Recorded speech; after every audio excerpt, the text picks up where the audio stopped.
Bystro is the world's most powerful AI-powered genetic analysis tool. Let me show you what it can do.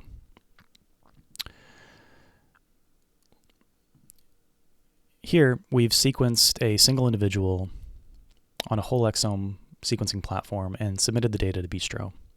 Bystro will automatically curate the individual's data, removing mutations that are unlikely to be real, and generating statistics for the rest from population genetic statistics that are strongly indicative of quality. It will also automatically calculate the individual's ancestry using a state-of-the-art machine learning model that we developed. Here, the individual is predicted to be European with 99% accuracy. And notably, this works even with a fairly small number of genetic variants that are overlapping with the statistical model.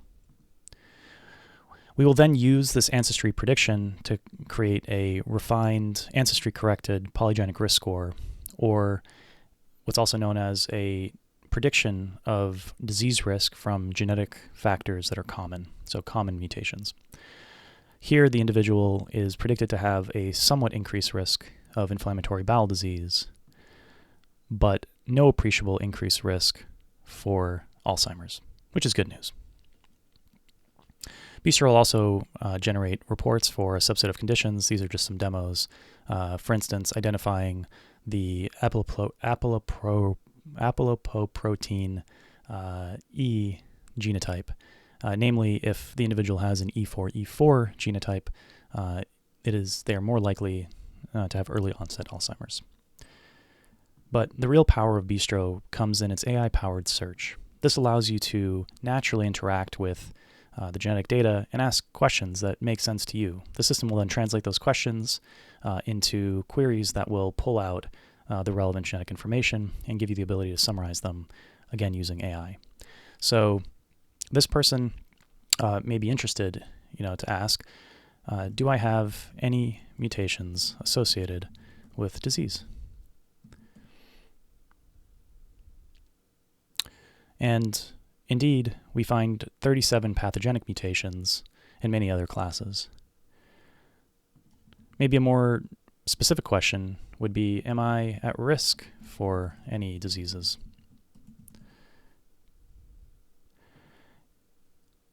And again, we find 37 pathogenic mutations, and now we can use the AI summarization feature to learn a little bit more about them.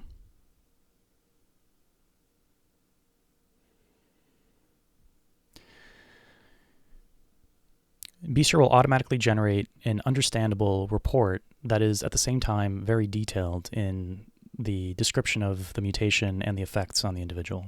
So here we learn that this mutation occurs on chromosome 17, and it is a 14 base pair deletion, which the system correctly notes is a frame shift mutation, which can, at these particular codons, which can disrupt the protein that the gene will encodes for. And this gene is MPO, which is involved in the production of a component of the immune system. And the system automatically tells you that this is important in defense against pathogens.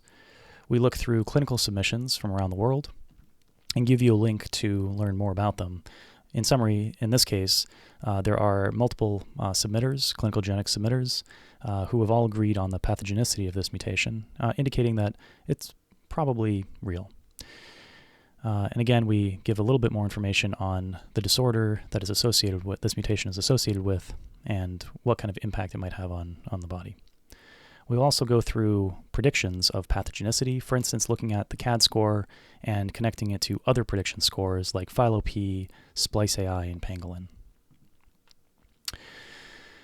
In terms of population frequency, well, this is useful to know because in general, mutations that are more deleterious or more severely affect gene function also happen to be more rare. And here, indeed, this mutation occurs at around 8 times 10 to the negative fourth frequency in the nomad population, which is the largest aggregation of genetic data in the world. And we do note that it is more frequent in some populations, so there may be some population-specific effect. And the system correctly notes that this rarity kind of supports the prediction of pathogenicity. We also will note if the individual is heterozygous or not, meaning if they have one copy or two, and if there are any missing genotypes, meaning maybe there was a sequencing problem at the site and we actually don't have a reliable report of the genetics. And in fact, in this case, the sequencing went fine. This individual also happens to have a family history of lung cancer. And so maybe a natural question would be, am I at risk for lung cancer?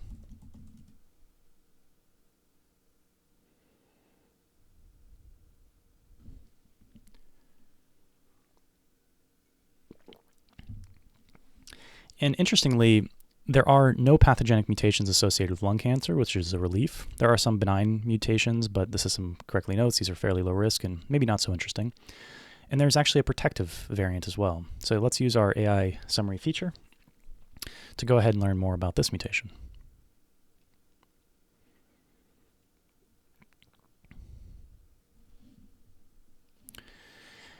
In this case, we have a mutation that's protective against lung cancer. And the system notes that this may actually reduce the risk of developing lung cancer. It happens to be in a CASP8 gene, which is involved in cell death and inflammation. What's interesting is that the mutation actually isn't inside of the gene, but is nearby. And so Bystro actually has the ability to look for intergenic mutations and will calculate the distance to any nearby genes and note their influence. This mutation happens to be pretty common in the population, which kind of suggests that it doesn't do anything really bad. And CAD, again, kind of predicts that this mutation doesn't have a really big disruptive effect on gene function, or really on the organism.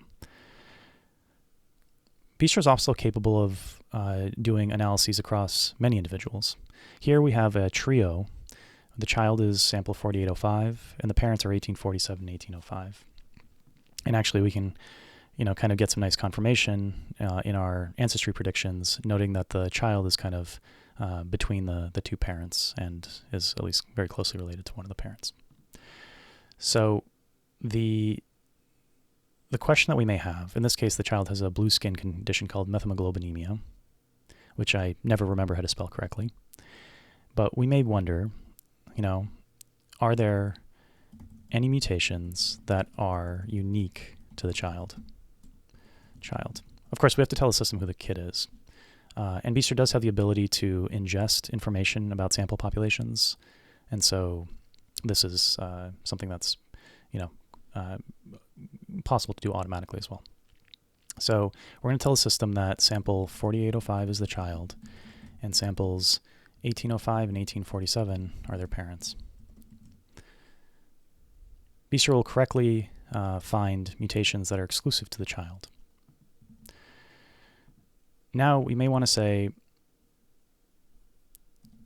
only include mutations that could support a de novo mutation that causes methemoglobinemia. We'll autocorrect that. And indeed, we find the single pathogenic mutation. We can get a summary of this mutation and the sample characteristics.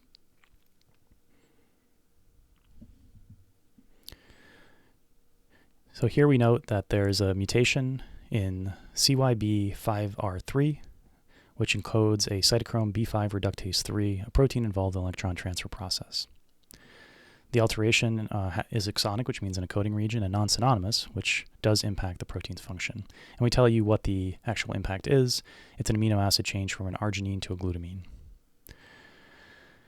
This variant in ClinVar is likely pathogenic and associated with methemoglobinemia. And this, of course, is a high level of confidence interpretation because it's supported by multiple submitters. And from a in silico prediction standpoint, there's also evidence that this is a disruptive mutation.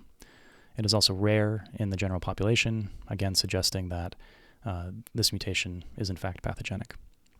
And here we have a single heterozygous individual, and there are no missing genotypes, so we're pretty confident this site is well sequenced.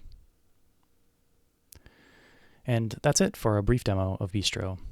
There's a lot more that we can do, and I'm not going to get into it, but Bystro has the world's fastest annotator, and it can really support tremendously huge analyses on essentially millions of individuals and hundreds of millions of variants.